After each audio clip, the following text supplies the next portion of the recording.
Bonsoir tout le monde et bienvenue sur la chaîne de l'univers de l'ange Cathy en ce jeudi donc 2 octobre 2025. J'espère que vous allez bien. Eh bien, je reviens pour vous partager la troisième partie. Alors, j'ai été agréablement surprise quand même s'il y a moins, pas trop de vues. En ce qui concerne la première partie qui était beaucoup plus longue, j'ai un petit peu plus de vues que la seconde partie. Bon, petit cappuccino, l'infirmière elle vient de partir, donc impeccable. À la vôtre. J'espère que vous avez passé une très belle journée. Alors ce matin, nous avons eu ici un beau soleil. Donc ce matin, réveillé à 6h15. Et puis après, je suis partie parce que j'avais des petites choses à faire, des courses, etc.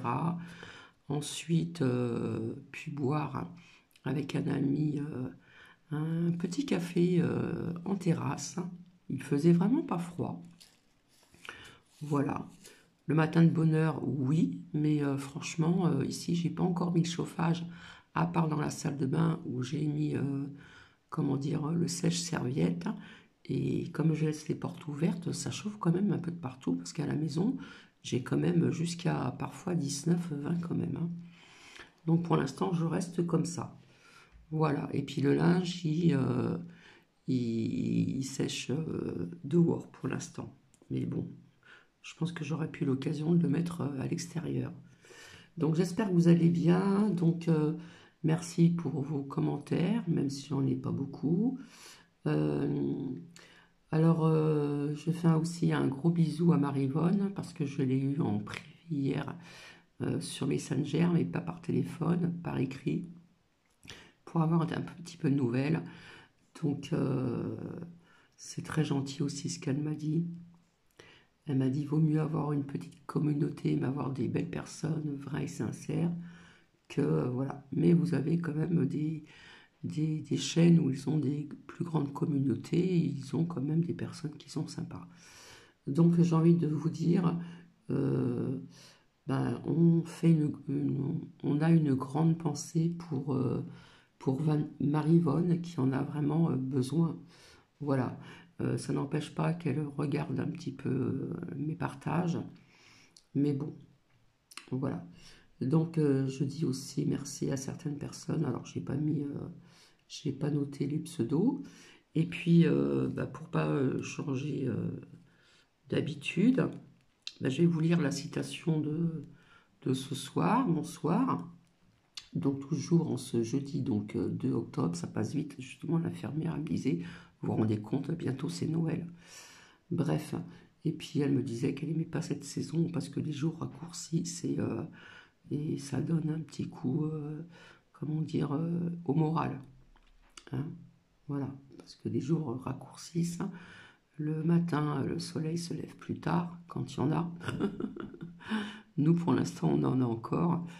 Et, euh, et puis, le soir il fait nuit beaucoup plus tôt. Mais c'est comme ça, c'est la saison, que voulez-vous.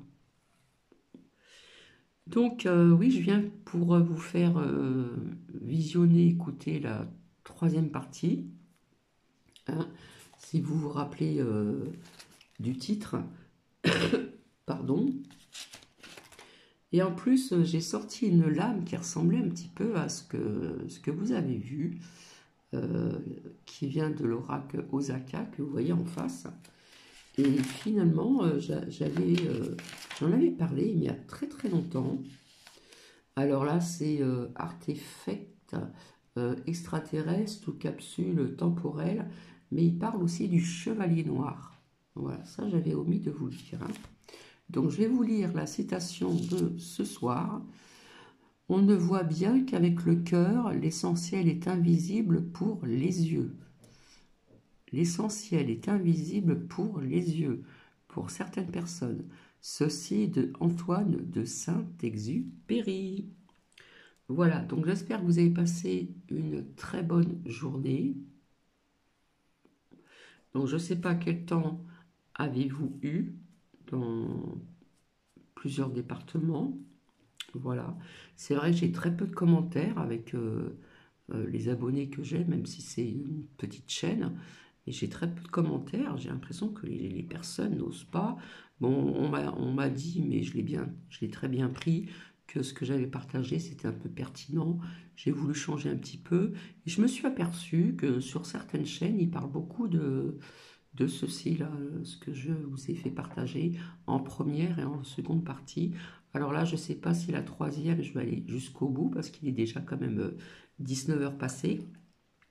Voilà, et j'ai eu de la chance qu'elles soient venues, et elles sont deux, trois, c'est souvent les deux mêmes qui viennent, elles sont vraiment très gentilles, très sympas, etc. etc.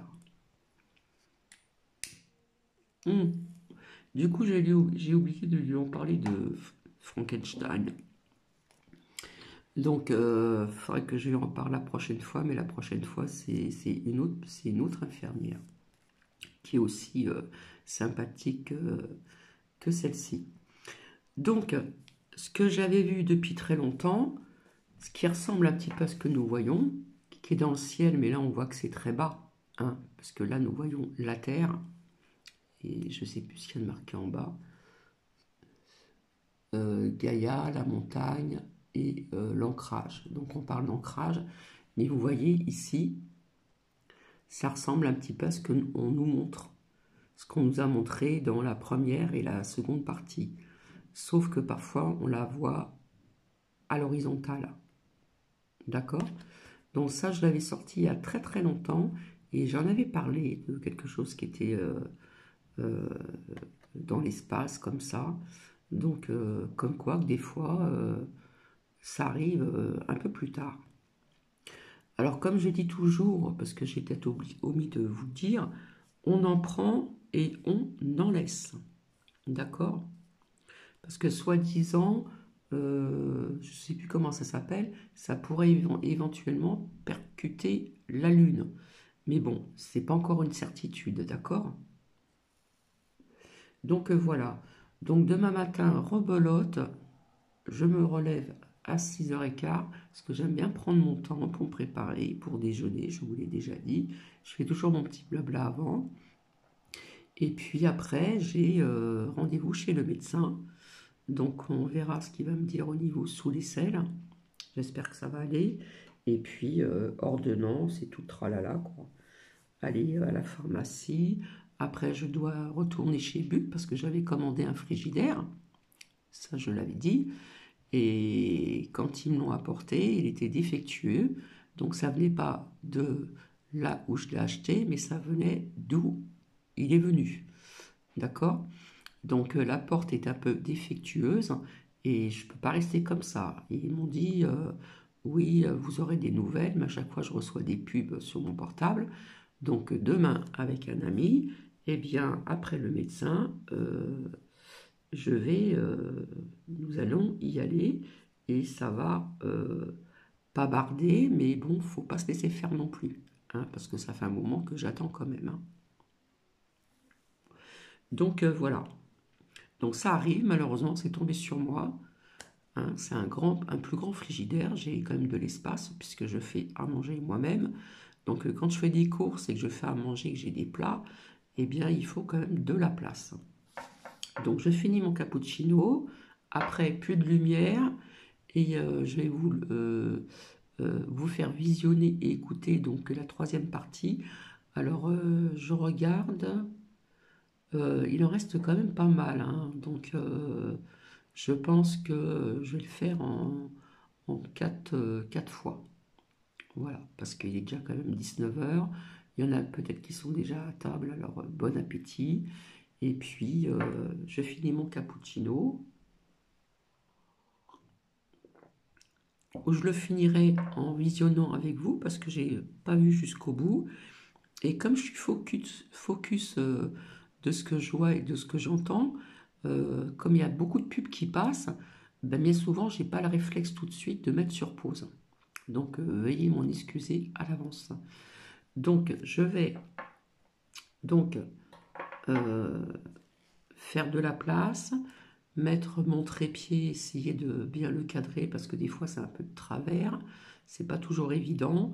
Et puis, Et bien c'est la troisième partie de ce que je vous ai dit, d'accord? Donc j'avais omis, je le répète encore, de vous dire qu'on parlait aussi du Chevalier Noir. Voilà, c'est artefact extraterrestre ou capsule temporelle. Mais il y avait marqué le Chevalier Noir et j'ai omis de vous en parler. Donc, si vous avez bien regardé jusqu'au bout, que ce soit la première ou la deuxième, à un moment, il y a quelqu'un qui a découvert et qui a marqué à côté waouh, waouh. Donc, nous allons voir la suite ensemble. Allez, je reviens, je mets sur pause. Allez, c'est parti. La troisième partie.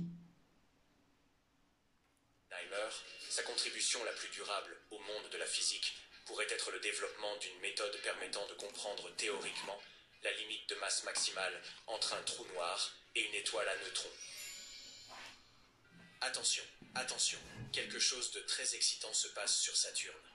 C'est ce qu'on appelle la saison des rayons. Et non, la planète ne se transforme pas en une gigantesque roue gazeuse. Laissez-nous vous éclairer sur ce phénomène captivant. Chaque année, le télescope spatial Hubble de la NASA consacre une partie de son temps à l'observation de Saturne. Cette géante gazeuse est la seconde plus grande planète du système solaire. Et ce corps céleste nous réserve encore des surprises.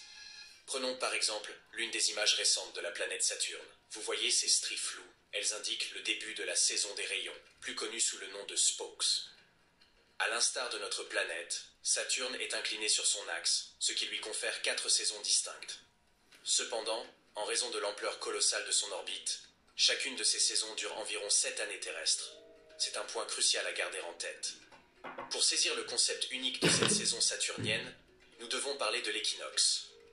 Sur Terre, c'est le moment où le Soleil se trouve exactement au-dessus de l'équateur, rendant le jour et la nuit de longueur égale. Sur Saturne, c'est légèrement différent. Un équinoxe se produit lorsque les anneaux de Saturne sont inclinés de côté par rapport au Soleil. Bien que les équinoxes sur Saturne aient lieu à chaque printemps et à chaque automne, comme sur notre planète, ils se produisent beaucoup plus rarement, environ une fois toutes les 15 années terrestres. Voilà pourquoi les astronomes sont si enthousiastes au sujet de cet événement. Regardez maintenant. Il y a 2 rayons tachetés sur l'anneau B, à gauche de l'image. Ils ressemblent aux rayons d'une roue de bicyclette. Leur ombrage et leur forme varient. Ils peuvent paraître sombres ou clairs, selon l'angle et l'éclairage. Parfois, ils ressemblent davantage à des taches qu'à des rayons radiaux ordinaires. Ces spokes ne dureront pas longtemps, mais de plus en plus commenceront à apparaître à mesure que nous nous approcherons du 6 mai 2025, date de l'équinoxe d'automne sur Saturne.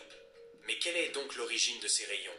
Les astronomes pensent qu'ils pourraient être causés par le champ magnétique de la géante gazeuse. Lorsqu'un champ magnétique planétaire interagit avec le vent solaire, il crée un environnement électriquement chargé. Sur Terre, ce phénomène se manifeste par des aurores boréales. Concernant Saturne, les plus petites particules de glace de ces anneaux pourraient également se charger électriquement. Il est probable que cela les fasse léviter temporairement au-dessus des blocs de glace plus grands qui composent les anneaux. Les spokes des anneaux de Saturne ont été observés pour la première fois par la mission Voyager de la NASA au début des années 1980. À cette époque, nous ne savions pas que ces rayons étaient un phénomène saisonnier. Voyager 2 a simplement survolé la planète, puis a poursuivi son voyage. Pour comprendre la nature et le fonctionnement de ces rayons, les astronomes avaient besoin d'un télescope spatial capable d'observer Saturne à distance. Un télescope comme Hubble. L'équinoxe le plus récent sur Saturne a eu lieu en 2009, lorsque la sonde spatiale Cassini de la NASA se trouvait en orbite autour de la géante gazeuse. Cassini a envoyé de nombreux clichés étonnants vers la Terre, démontrant rapidement que ces rayons n'étaient pas causés par des interactions gravitationnelles avec Saturne, ni par l'influence de ses lunes, ou des petits satellites constituant les anneaux. En 2005, Cassini a confirmé que les rayons étaient liés au champ magnétique de Saturne. La mission Cassini s'est achevée en 2017, mais Hubble poursuit désormais une surveillance à long terme des changements autour de Saturne. Malgré toutes ces observations, les astronomes ne peuvent toujours pas prédire le début et la durée de la saison des spokes. Heureusement, les anneaux proéminents de Saturne offrent un laboratoire idéal pour étudier ce phénomène. Bien que les autres géantes gazeuses du système solaire possèdent également des anneaux, ceux-ci ne sont pas aussi visibles, et les scientifiques ne savent pas si des spokes y apparaissent. Toutefois, les rayons ne sont pas le seul phénomène spatial fascinant. Notre système solaire regorge de merveilles. Imaginez-vous debout à l'équateur martien, pieds dessus. Vos pieds ressentiraient une température agréable, comparable à une chaude journée de printemps. Cependant, il vous faudrait porter un chapeau, car à la hauteur de votre tête, il régnerait un froid glacial.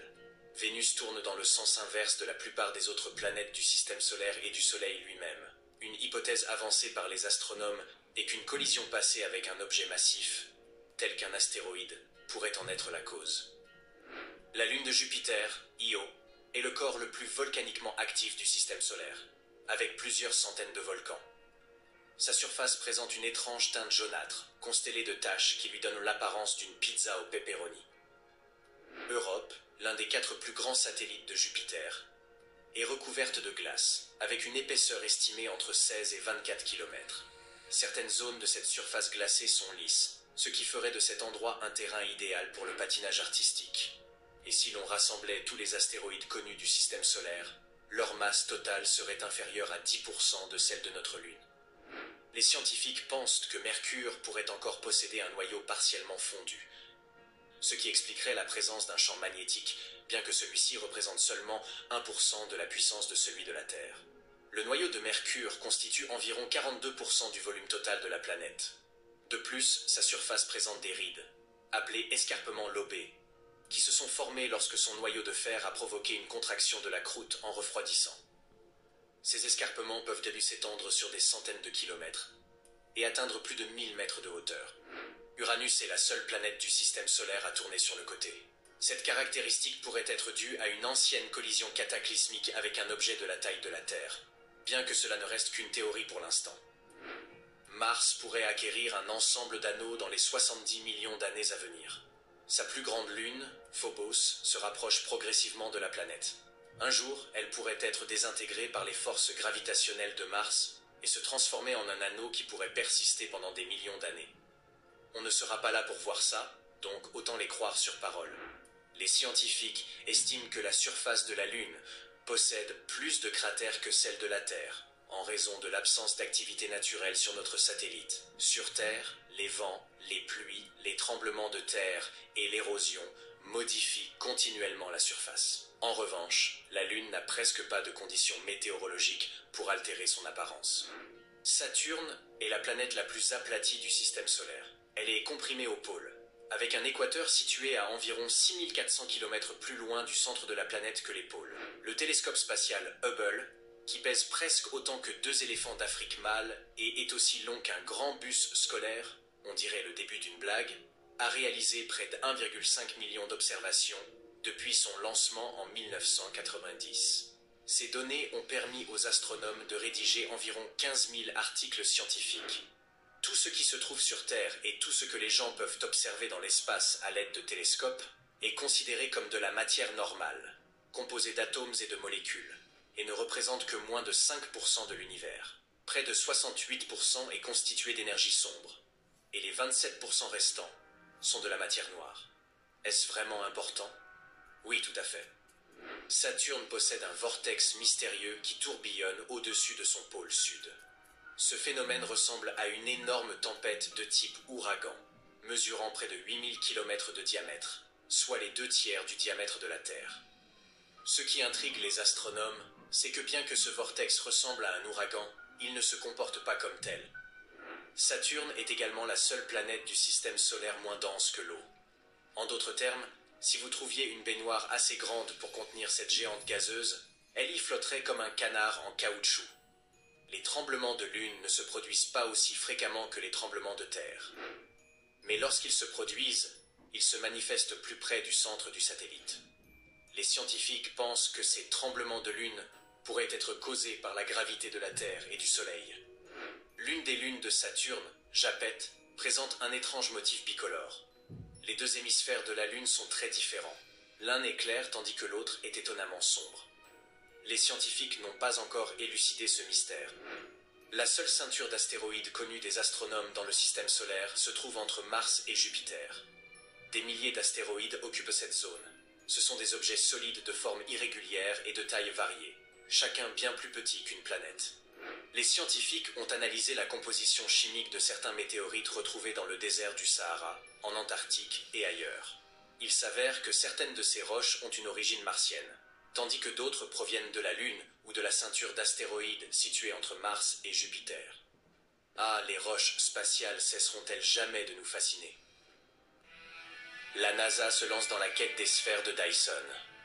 En effet, il a été constaté que 60 étoiles présentèrent des motifs lumineux inhabituels, ce qui pourrait indiquer la présence potentielle d'une technologie extraterrestre à proximité. Une équipe de chercheurs a mis au point une nouvelle méthode pour détecter les civilisations avancées en recherchant des sphères de Dyson.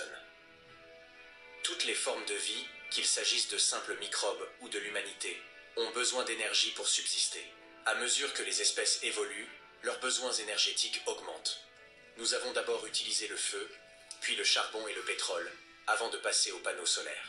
Imaginez à présent une civilisation extrêmement avancée, ayant épuisé toutes les sources d'énergie disponibles sur sa planète.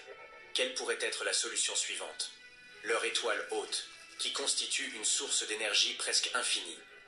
C'est ici qu'intervient le concept des sphères de Dyson, proposé par le physicien Freeman Dyson dans les années 60. Ce concept envisage la construction, en théorie, d'une structure gigantesque autour d'une étoile afin de capter son énergie, à l'image d'un immense panneau solaire. Une telle technologie pourrait permettre à des civilisations avancées de subvenir aux besoins énergétiques de leur planète, et même d'alimenter des voyages interstellaires. À l'heure actuelle, un tel projet demeure hors de portée pour l'humanité. Toutefois, il est envisageable qu'une autre civilisation dans l'univers ait déjà réussi à le concrétiser. Les scientifiques ont collecté une quantité considérable de données issues des relevés d'étoiles, analysant plus de 5 millions d'objets pour identifier quelques candidates potentielles. Mais il va de soi que les civilisations extraterrestres pourraient utiliser des technologies radicalement différentes. Ainsi, au lieu de chercher d'immenses structures autour des étoiles, les astronomes se concentrent sur la recherche de technosignatures. Ces indices sont des phénomènes inhabituels susceptibles de signaler une activité technologique qui ne peut être attribuée à des sources naturelles connues, telles que les galaxies ou les nébuleuses. Par exemple, une structure comme une sphère de Dyson pourrait émettre un rayonnement infrarouge atypique en raison de la chaleur considérable qu'elle dégagerait en absorbant l'énergie d'une étoile. Parmi les millions d'objets étudiés, 368 ont été retenus comme candidats potentiels, et un filtrage plus strict n'a permis d'en conserver que 7 qui pourraient correspondre à des sphères de Dyson. D'ordinaire, de tels scintillements infrarouges inhabituels résultent d'événements violents dans l'espace, tels que des collisions planétaires, qui dispersent de la poussière et des éclats en fusion, tout en produisant des motifs lumineux irréguliers appelés disques de débris. Les chercheurs estiment que ces 7 objets pourraient être des étoiles de type M, connues sous le nom de naines rouges, lesquelles sont plus petites et moins lumineuses que notre Soleil, qui est une naine jaune. Les étoiles de ce type n'ont généralement pas de poussière ou de débris en orbite autour d'elles. Cependant, des analyses supplémentaires, notamment une étude approfondie de la lumière émise, sont nécessaires pour confirmer cette hypothèse. Une autre étude a identifié 53 étoiles présentant un excès de rayonnement infrarouge similaire, qui doivent également être examinées de près.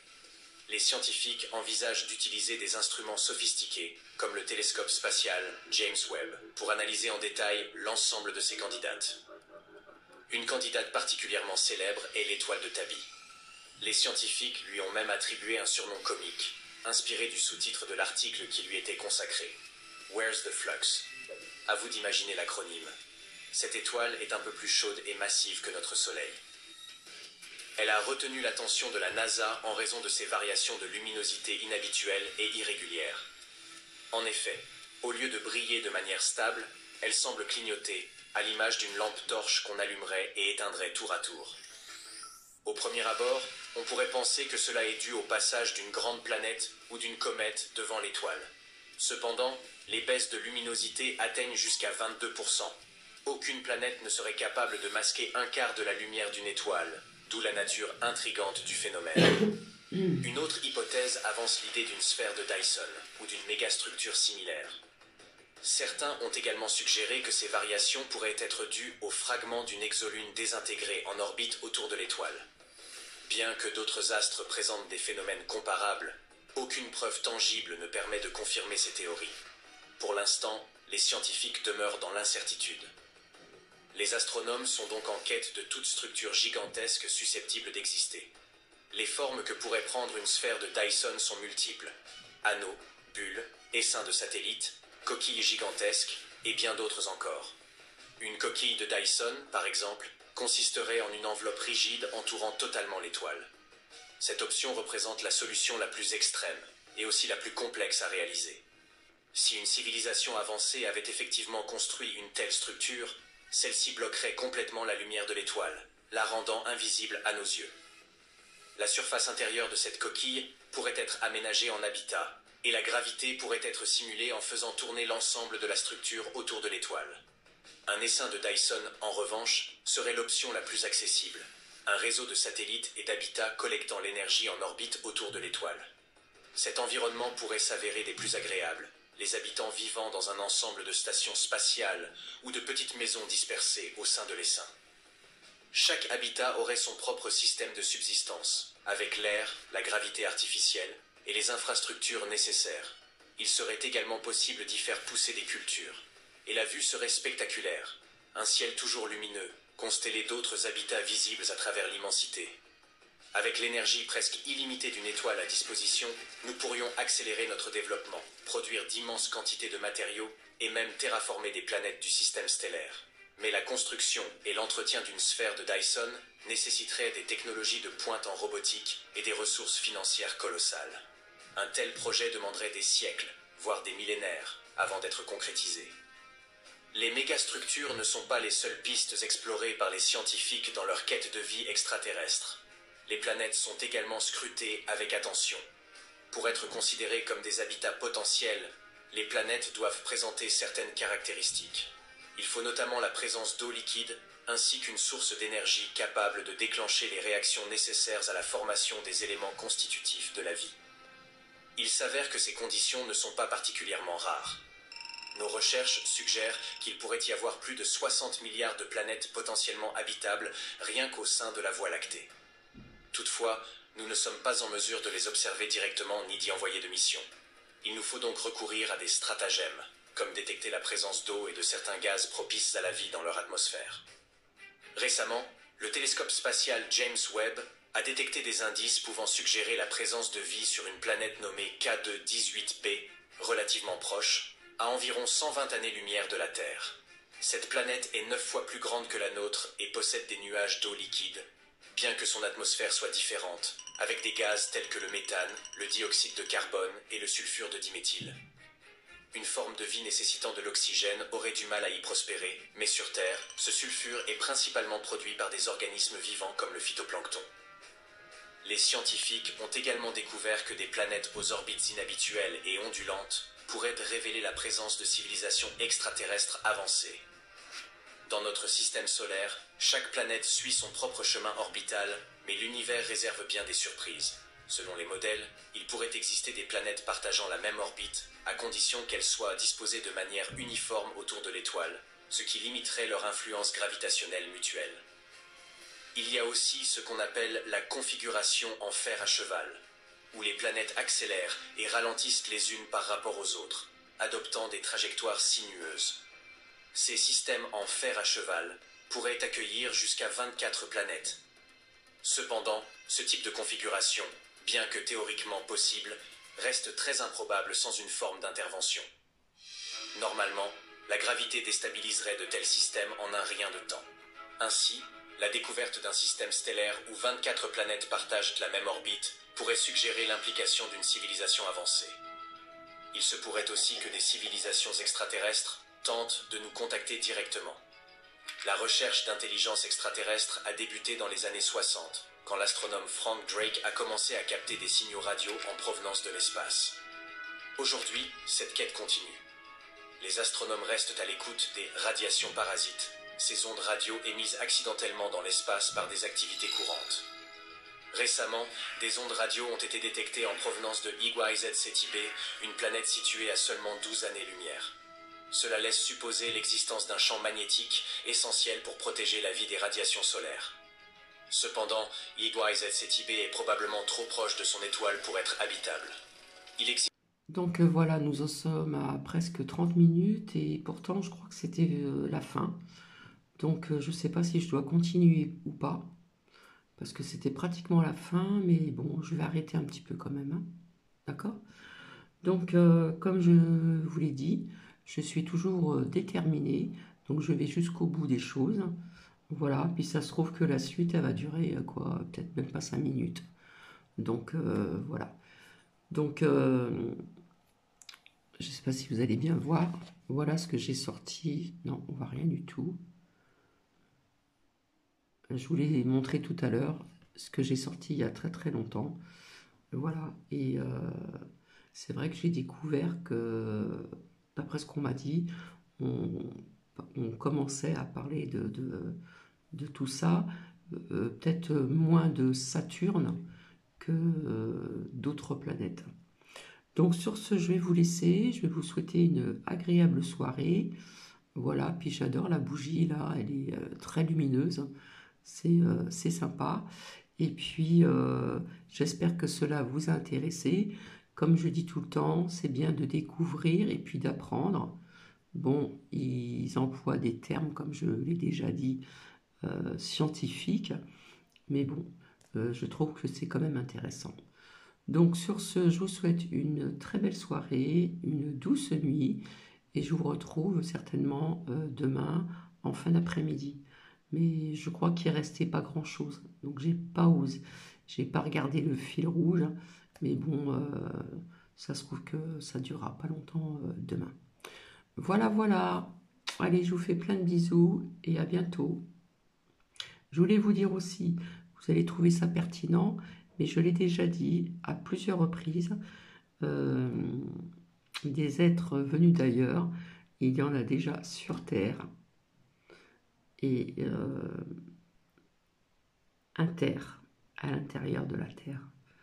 Et ça, pour moi, pour Cathy, c'est une certitude. Voilà, après, on en prend, on en laisse. Allez, bisous.